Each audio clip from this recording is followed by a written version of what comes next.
Hey guys, on this episode of Raw and Uncut, we are going to be talking and introducing you to Aysha, our new coach, talking about how mums right now can still stay fit during the summer holidays with the kids off and don't celebrate the weight loss.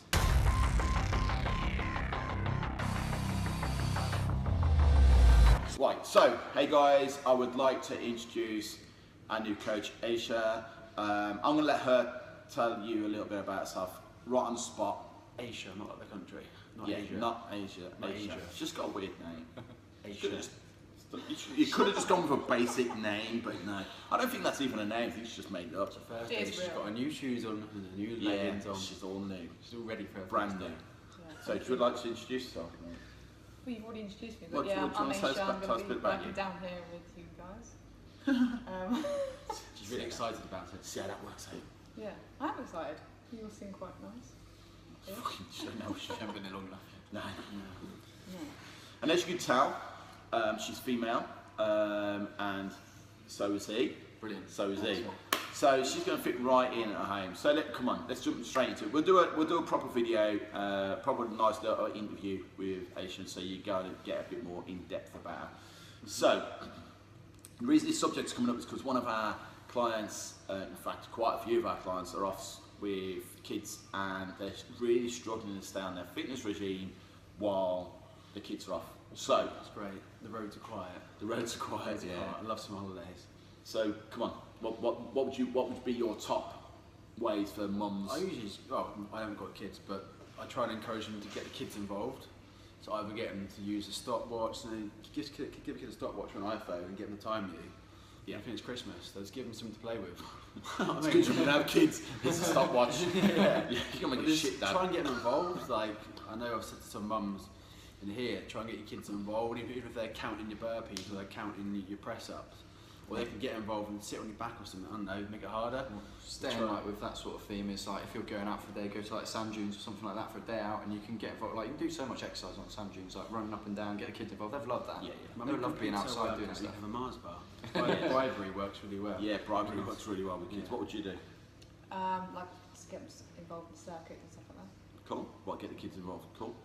Yeah. I think it's also real simple as well. Is I know it's not easy for everybody, but like if you've got bikes, you know, hit the top patrol because kids love going out on Do their a bikes. family activity. Absolutely, and just I think the biggest thing that people forget as well is just a walk. We're really lucky where Swimming's we. great fun, isn't it? Swimming. Yeah, absolutely. But where we live, especially like today, it's a lovely day.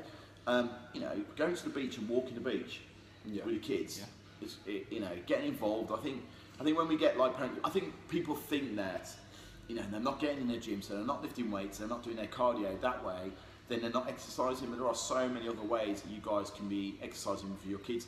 I think some of the suggestions are good ones, like getting your kids to time you while you do a circuit, and for every completed circuit that you do, the kid gets a treat. Get them to clean the house. Lunge, Hoover. I mean, it's like, you know what I mean? I got my kids regimented. No woman in their Raymond, clean the bathroom. Shit, Don't know yeah. why. No woman in their right mind is ever going to have children with him. So, cool. I think really we've kind of smashed the Jones out of that one, haven't we?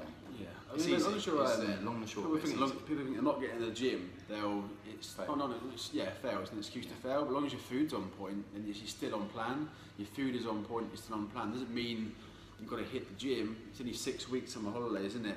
Yeah. 6 weeks, keep your food on point. Use the 80-20 rule, so you can have a little bit of naughty now and again. 80% nutritious food, 20% a little bit naughty. As long as your calories are at your range, there's no reason why you can't have a little bit naughty. But don't start using your kids as an excuse to be naughty. So they're having ice cream, so I'm having ice cream. Yes, do good not idea. do that. And that's exactly what I just said to No, Jade. I do I that. just No. finished training Jade, and actually, yeah, it is. I just finished training Jade, and she said she was struggling with the kids and getting in. I said, look, as long as your food, don't use this as an excuse to go, well, I'm not training, therefore I might as well have this, I might as well have that. Keep your food tight, because let's face it, not exercising is not going to put weight on you suddenly. Eating crap food and over your calories is going to put weight on you. Yeah, Simple. it's all about calories, isn't it? You go over your calories, you're going to put on weight. Even if it means you're not hitting your macros bang on, as long as you're still creating a caloric deficit, you aren't going to put weight on over the summer holidays. Not a chance. Cool, and that kind of leads us to weight loss.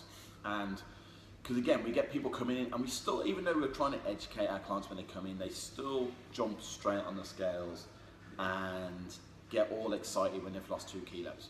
It is hard though. How do you get out the habit of going on the scales? That's what I find difficult. How do you get out the habit? I'm even guilty of myself, like jumping on it once every, like, you know, I heard you this morning. Every 10 6 minutes. years. I never weighed myself this morning. Woo! I hear the target! And the alarms go off like proper American style. But I just think, like, if you're weighing yourself, it doesn't really give you an accurate picture of what's going on. Unless you know what you've lost, there's no need to use them. No. You don't know if that's water, if it's fat, if it's muscle, if you've had your hair cut. You don't know what it is. It's a lot of hair. It's a lot of hair, but if you're it a makes a bodybuilder, difference. if you're a bodybuilder and you're going to hit a weight, or if you're boxing, you're going down to a show, or if you're a jockey and you've got to be a certain weight, then I get you look at the scales. But an everyday Joe like us four here, why look at your weight if you're not trying to make weight? Yeah. That is true, actually. It's the only time I think weight is actually important is if you've got to hit a particular weight. You know, like you said, boxer, jockey, anything like that. Other than that, what do you reckon? I think you can also tell if you put weight on, you can either put it on in muscle mass or Exactly.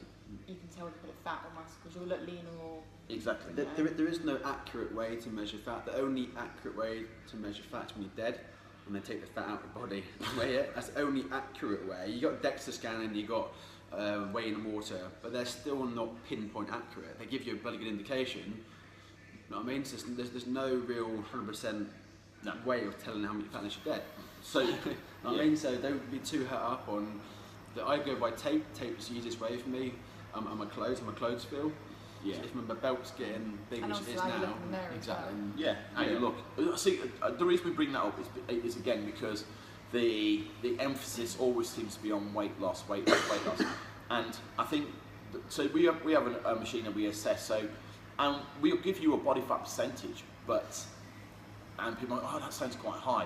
But it doesn't really matter what that first measurement is, as long as it's not the same or higher, next time we do it. Yeah. So if you're 30%, and next time we do it's 28% and 26%, Well, not even then we know chunks you're like losing that. body Even fat. if it's 29.8, you've Absolutely, still lost fat. Yeah.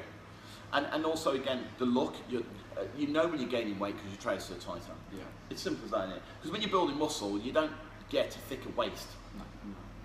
Oh, well, I mean, unless you're doing loads and loads of ab work and Unless you oblique squat, work. which some people you know, do. Yeah. Your hips get big up squatting. but generally, you know when you're putting your fat on. So I personally would stay the hell away from the scales. Go by, like Chris said, the tape.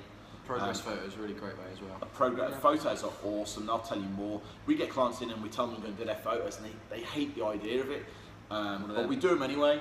Yeah, we do them anyway, and then I wouldn't do photos. But we do it anyway, and they love it. After, you know, at the time they hate it, but when they see their before and afters, and if you've been following us on Instagram and all the Check social the website out. There's hundreds of you'll see why that's so powerful.